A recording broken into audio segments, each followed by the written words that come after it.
Assalamualaikum warahmatullahi wabarakatuh. Alhamdulillahirrahmanirrahim. Kita bertemu kembali anak-anak ya dalam pelajaran bahasa Indonesia. Alhamdulillah kemarin kita sudah melaksanakan kegiatan tengah semester. Mudah-mudahan pada minggu ini kalian masih semangat dalam mengikuti pembelajaran daring. Baik, kita lanjutkan materi kita ya, yakni tentang gagasan dalam menulis artikel. Nah, hari ini Ustadz akan menyampaikan tentang subbab, yakni menyusun opini dalam bentuk paragraf. Oke, pasti ya dalam sebuah artikel itu pasti ada opininya ya, atau gagasan ya, atau pendapat, argumentasi dari penulis. Maka dari itu ya, kalian harus memahami ya opini ya, gagasan atau opini yang disampaikan oleh penulis dalam sebuah teks. Jadi kalian harus tahu seperti apa sih kalimat opini itu, atau teks opini ya, atau paragraf opini itu seperti apa sih, dan apa bedanya dengan fakta, paragraf fakta ya, kalimat fakta. Maka kalian harus mengetahui hal tersebut sehingga bisa membedakan mana fakta, mana opini. Nah, Ustadz bacakan ya pada materi ini. Pasti dalam kehidupan sehari-hari kita ya banyak sekali ya melakukan aktivitas membaca ya. Pasti kalian walaupun pernah ya, pasti memiliki aktivitas membaca ya, walaupun mungkin tidak ada yang punya hobi membaca ya, yang lain tidak punya hobi yang lain, tetapi pasti kalian satu sisi pasti ada aktivitas membaca, walaupun itu membaca di medsos ya, atau membaca sebuah tulisan di televisi ya, atau di buku ya, atau di majalah ya, apapun ya, pasti ada aktivitas membaca di situ. Nah, di situ juga pasti kalian akan menemui berupa kalimat-kalimat yang berisi fakta atau opini. Baik, penanda opini ya, Ustaz akan menyampaikan penanda-penanda opini atau kalimat opini atau paragraf opini itu ada beberapa hal. Yang pertama, menggunakan kutipan kata-kata seseorang, biasanya ditandai dengan adanya tanda baca petik 2. Kutipan kata-kata seseorang ya, ini bisa kalian temui di koran ya, atau majalah. Itu ada ya kutipan kata-kata orang ya kan. Nah, itu kalau kalian biasanya hasil wawancara, di situ ada kutipan. Nah, kutipan kata-kata seseorang itu kan berarti kan kalimat itu adalah kalimat langsung. Nah, kalimat langsung itu biasanya ya berisi opini seseorang. Apa yang dikatakan seseorang itu ditulis ya, ditulis dalam teks. Makanya tandanya adalah ada petik 2 di situ. Itu bisa kalian temui ya di sebuah koran ya, atau sebuah majalah atau artikel. Nah, yang kedua, menggunakan sudut pandang penulis dalam bentuk penafsiran terhadap fakta. Jadi penulis mengomentari atau berpendapat tentang suatu fakta ya, atau menafsirkan suatu fakta. Contoh, melihat data-data laporan seperti ini ya, laporan lalu lintas ya yang semakin padat per tahun.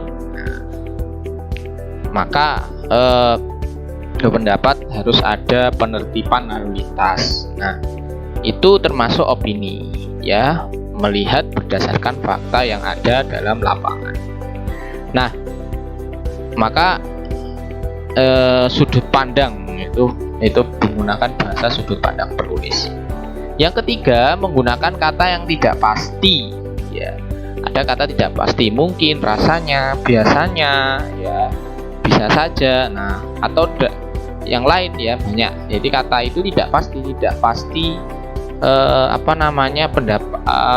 ukurannya ya, nah itu. Yang keempat, menggunakan kata yang bertujuan menyampaikan sesuatu. feedbacknya, saran, pendapat, dan lain-lain. Jadi menggunakan bahasa yang bahasa penyampaian suatu berupa saran, pendapat, dan lain-lain. Nah, itu adalah beberapa hal yang 4 poin mengenai penanda atau ciri-ciri opini. Nah, inti paragraf opini itu ditemukan ya dalam kata atau kalimat yang mana menunjukkan pendapat pribadi ya ataupun pandangan seseorang yang pasti belum tentu benar, karena itu adalah berupa pemikiran ya, berupa pemikiran seorang ya. Jadi belum tentu benar berupa, jadi pendapat ya, karena itu adalah pendapat ya. Jadi seperti itu. Jadi artinya pendapat itu ya kalau berdasarkan ada fakta ya, karena disertai dengan penafsiran ya. Penafsiran itu kan bisa benar dan bisa tidak. Jadi seperti itu. Nah, contoh saja biar kalian lebih paham ya. Opini 1, novel Laskar Pelangi karya Andra Hirata merupakan novel yang sangat bagus. Novel ini memberikan kesan yang sangat mendalam dan melibatkan emosi para pembacanya. Tak hanya itu, novel ini juga memberikan pengalaman kepada pembacanya, seolah-olah mereka ikut terlibat di dalam cerita tersebut. Terlebih lagi, novel ini juga sangat dicintai para pecinta novel karena mengangkat budaya lokal. Mereka menganggap bahwa Laskar Pelangi merupakan karya terbaik Andra Hirata. Tak heran novel ini laku keras di pasaran. Nah, anak-anakku sekalian, ini adalah opini pertama ini ya. Jadi paragraf ini adalah berupa opini yang isinya tentang menyorot novel Laskar Pelangi karya Andra Hirata. Ini adalah keunggulan ya sebuah novel Laskar Pelangi. Jadi dari kalimat dalam paragraf ini kita bisa tahu ini adalah pendapat pribadi penulis ya, yang merupakan novel ini sangat bagus, memberi kesan yang mendalam ya. Terus membaca novel ini seolah-olah mereka ikut terlibat dalam cerita itu, dan juga isinya mengangkat budaya lokal dan lain-lain. Nah, ini adalah pendapat penulis. Tentu akan berbeda jika orang lain yang membacanya ya, atau penulis lain atau orang lain yang menyorot tentang Laskar Pelangi. Jadi pandangannya beda ya. Ada sisi perbedaan kekurangan. Novel ini bagus, belum tentu yang lain juga menilai bagus. Nah, jadi kita bisa memahami tersebut karena ini adalah sebuah opini. Nah, yang kedua, opini kedua ini menurut Alex Sudrajat. Nah, ini ada kata menurut, berarti ini adalah opini ya, jadi seperti itu. Nah, maka dari itu ya, ketika kita membaca sebuah artikel koran ya apapun itu, maka kita harus mengetahui dan memahami mana kalimat fakta dan mana kalimat opini dengan mengetahui penanda-penandanya atau ciri-cirinya. Nah itu saja ya mungkin ya penjelasan Ustadz tentang opini dalam bentuk paragraf. Jadi ciri-ciri opini ya atau penanda-penanda opini dalam paragraf. Mudah-mudahan pada materi yang Ustadz sampaikan tadi, mudah-mudahan kalian bisa memahami. Baik, Ustadz tutup. Assalamualaikum warahmatullahi wabarakatuh.